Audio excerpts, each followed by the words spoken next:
በስመ አብ ወወልድ ወመንፈስ ቅዱስ አሐዱ አምላክ አሜን። አንድ ቃል ሰውን ሊገነባ ወይም ሊያፈርስ፣ ተስፋ ሊሰጥ ወይም ተስፋ ሊያስቆርጥ እንደሚችል ያውቃሉ? ብዙ ጊዜ በአጋጣሚ የምንወረውራቸው ቃላት በሰዎች ልብ ውስጥ የሚተዉት ጠባሳ ወይም የሚጭሩት ብርሃን ከምንገምተው በላይ ጥልቅ ነው።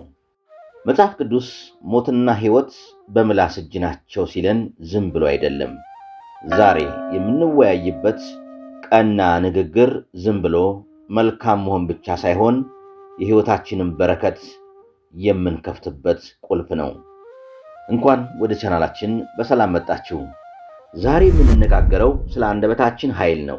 ንግግራችን እንዴት በረከት እንደሚሆን፣ ክፉ ቃላትን በቀና ንግግር በመተካት ሕይወታችንንና አካባቢያችንን እንዴት መቀየር እንደምንችል በጥልቀት እንመለከታለን። ቀና ንግግር እንዴት የውስጥ ሰላምንና ስኬትን ይስባል? ለቻናሉ አዲስ ከሆናችሁ ሰብስክራይብ በማድረግ ቤተሰብ ይሁኑ። አሁን በቀጥታ ወደ ዋናው ትምህርት እንለፍ።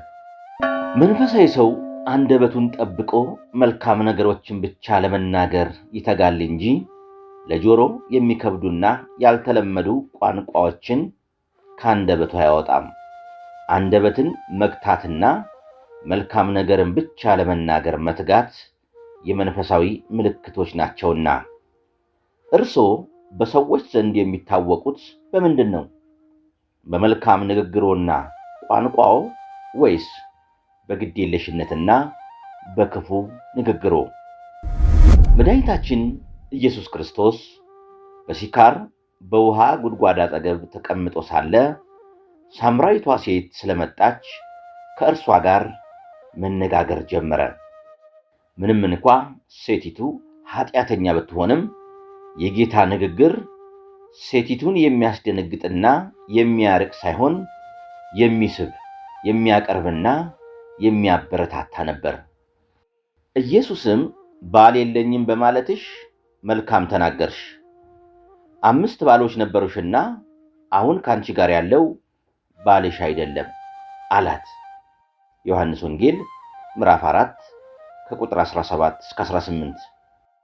ጌታችን በአሁኑ ጊዜ ከሴቲቱ ጋር ያለውን ሰው በሌላ ቋንቋ አልጠራውም፣ ግን ባሏ አለመሆኑን ገልጾ ነገራት።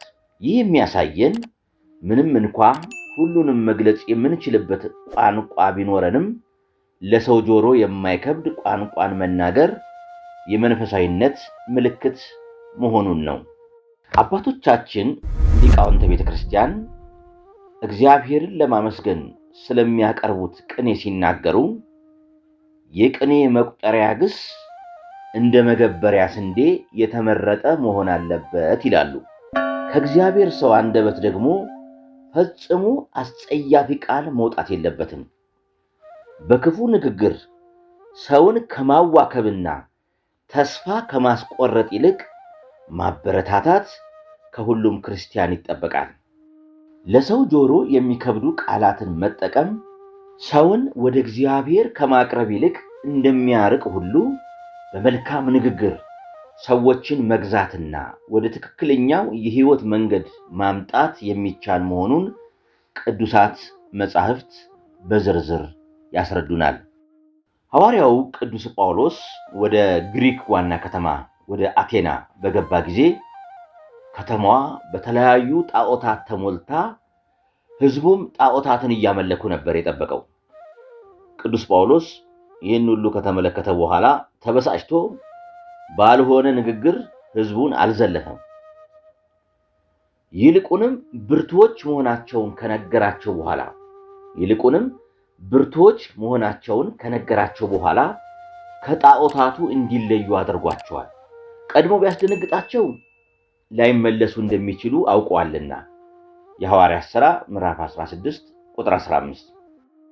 አምላካችን እግዚአብሔር ግራና ቀኛቸውን መለየት በማይችሉ ሕፃናት የተመሰሉ ሰዎች ይኖሩባት ስለነበረችው ስለ ነነዌ ከተማ ሲናገር ይህችን ከተማ ታላቋ ከተማ እያለ ጠርቷታል። በውኑ ነነዌ ታላቅ ከተማ ነበረችን? አምላካችን ሲፈቅድ ትንሹን ታላቅ ያደርጋል፣ የተዋረደውን ያከብራል፣ ዝቅ ያለውን ከፍ ከፍ ያደርጋል። ነነዌን ታላቅ ብሎ መጥራቱም የሚያሳየን ይህንኑ ነው። እግዚአብሔር አምላካችን ለሰዎች ይሰጥ የነበረው ስምም ይህን ሐሳብ ግልጽ ያደርግልናል። ታላቁን አባት አብርሃምን አብርሃም ብሎ ጠራው። ትርጉሙም የብዙዎች አባት ማለት ነው። በሌላ በኩል ደግሞ የዮና ልጅ ስምዖንን ጴጥሮስ ብሎ ጠራው። የዚህ ትርጉም ደግሞ አለት ማለት ነው። የሌሎች አባቶችን የተቀየረ ስምም የአምላካችንን ድንቅ መለኮታዊ ሐሳብ ያስረዱናል። ንግግሩ ሁሉ ሰውን የሚያበረታና ተስፋን የሚፈጥር ነውና መድኃኒታችን ኢየሱስ ክርስቶስ ምንም እንኳ የይሁዳን ሌብነት ከስረ መሰረቱ ቢያውቅም ለአንድ ቀን እንኳ ሌባ ብሎ ጠርቶት አያውቅም።